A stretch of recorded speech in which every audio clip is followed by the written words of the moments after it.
মৎস্যজীবীদের স্বার্থকে ভুলণ্ঠিত করেছে।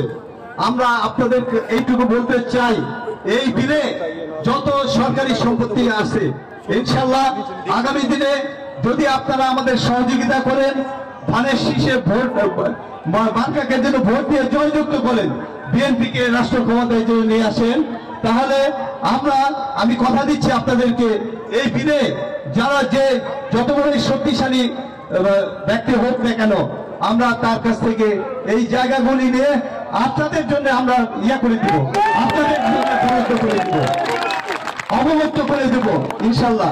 শুধু তাই না, প্রতি বছরে আপনাদের যে মাসের যে সংকট দেখা যায় এই বিলে পোনা ছাড়ানো হবে।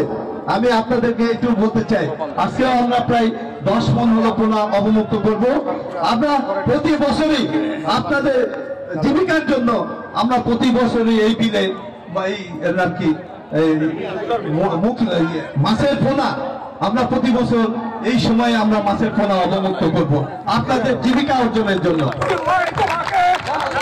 উপস্থিতি আজকে প্রিয় মৎস্যজীবী ভাইরা এবং তাদের পরিবার সবাইকে আমি এইটুকু বলবো যে আপনাদের যত সমস্যায় থাক না কেন, একটা স্লোগান আছে যেটি হলো জল জাল জাল জাল জলাতা, মৎস্যজীবীদের এটা অধিকার। বুঝাতে পারিছি? জাল জাল জলাতা এইটি মৎস্যজীবীদের অধিকার। এই অধিকারটুকু আমরা আপনাদের জন্য নিশ্চিত করবো ইনশাল্লাহ।